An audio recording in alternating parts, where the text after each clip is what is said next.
ঘুমানোর আগের সুন্নাহ আমল কি কি? শুরুতেই কি ঘুমের দোয়া পড়ব, নাকি অন্যান্য আমল করে তারপরে ঘুমের দোয়া পড়ে শুভ? দয়া করে মাসনুন বিষয়গুলি আমাদেরকে জানিয়ে দিবেন। প্রিয় ভাইয়েরা, মানুষ যখন ঘুমাতে যায়, আল্লাহ রাব্বুল আলামিন এই ঘুমকে দুইটা পার্টে ভাগ করেছেন। একটা হচ্ছে রাতের ঘুম, এটা হচ্ছে ঘুমের টাইমের ঘুম। আরেকটা হচ্ছে মানুষের আরামের জন্য যখন তখন ঘুম। রাসূলুল্লাহ সাল্লাল্লাহু আলাইহি সাল্লাম ওয়া জাআলনাল লাইলা লিবাসা, এই রাতকে ঘুমের যখন এশার পর এইটাকে ঘুমের টাইম হিসাবে গণ্য করেছেন। বাকিটার সময়ে আপনি আমলগুলা ভিন্নভাবে করতে পারেন, কিন্তু এই রাতের ঘুমের সময় রাসূলুল্লাহ সাল্লাল্লাহু আলাইহি ওয়াসাল্লামের কতগুলো আমল ছিল। এর মধ্যে যদি আমরা দেখি 60টা জিনিস নবী করিম সাল্লাল্লাহু আলাইহি ওয়াসাল্লাম করে থাকতেন।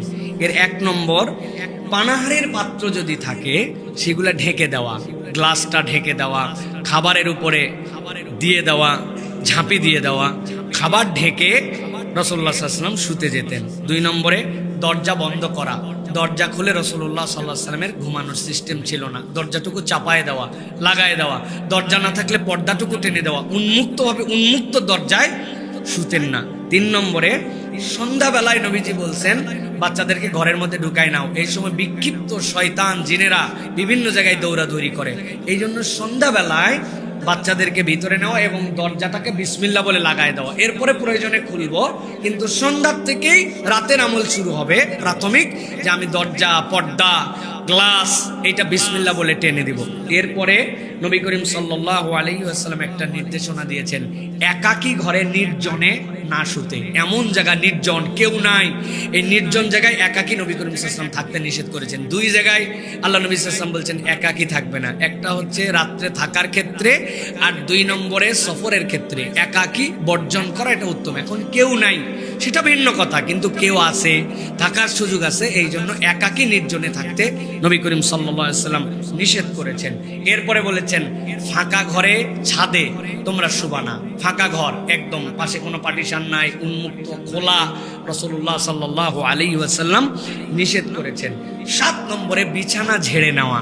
বিছানা ঝেড়ে নেওয়া এটা নবী করিম সাল্লাল্লাহু আলাইহি ওয়াসাল্লাম অনেক ক্ষেত্রে নির্দেশ দিয়েছেন। অনেক জুব্বা, কাপড়, কোট অনেক দিন পর্যন্ত ঝুলানো থাকে, এইগুলার মধ্যেও বিতাড়িত শয়তান আশ্রয় গ্রহণ করে।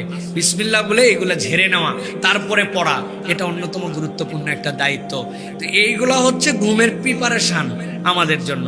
এরপরে যখন বান্দা শুয়ে গেছে, শোয়ার আগে 4টা আমল আছে, এটাকে আমরা একটু ভিন্নভাবে ব্যাখ্যা করতে পারি। 1 নম্বরে, নবী করিম সাল্লাল্লাহু আলাইহি ওয়াসাল্লাম শোয়ার সময় আয়াতুল কুরসি পড়া মিস করতেন না।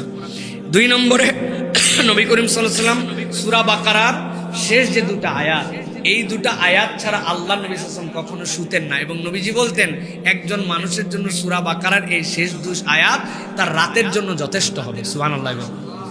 এটা গেল। 3 নম্বরে, সূরা ফালাক, সূরা ইখলাস, ফালাক, নাস, এইটা পড়া, এইটা পড়ে রাসূলুল্লাহ সাল্লাল্লাহু আলাইহি ওয়াসাল্লাম শুতে যেতেন। এরপরে যেটা বলবো, দোয়া, যেটা নবী করিম সাল্লাল্লাহু আলাইহি ওয়াসাল্লাম 2টা দোয়া কন্টিনিউ করতেন। আল্লাহুম্মা আসলামতু নাফসি, আল্লাহ রাসূল সাল্লাল্লাহু আলাইহি ওয়াসাল্লাম বলতেন আল্লাহুম্মা আসলামতু নাফসি ওয়া আজ্জাহতু ইলাইক, আল্লাহ আমি আমার আত্মাকে আপনার কাছে সমর্পণ করলাম। আল্লাহ ও ওয়াজ্জাহতু ওয়াজহি ইলাইক, আমার মুখকে আপনার দিকে করে দিলাম। তার মানে আপনি আল্লাহর কাছে সমর্পিত হতেন। এরপরে রাসূলুল্লাহ সাল্লাল্লাহু আলাইহি ওয়াসাল্লাম বলতেন আল্লাহুম্মা বিইসমিকা আমুতু ওয়া আহইয়া।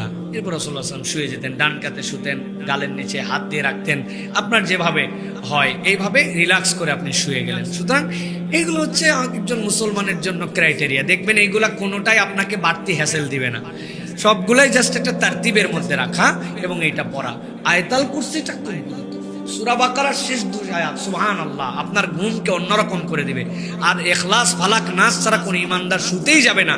আর আল্লাহর কাছে বলবেন আল্লাহ তোমার জন্য শুতে যাচ্ছি, আল্লাহ তুমি আবার হায়াত দিলে তোমার জন্য উঠবো, এইটা বলে আমরা শোয়ার জন্য চেষ্টা করবো। এই গেল মোটামুটি আমাদের জন্য মাসনুন শোয়ার আমল।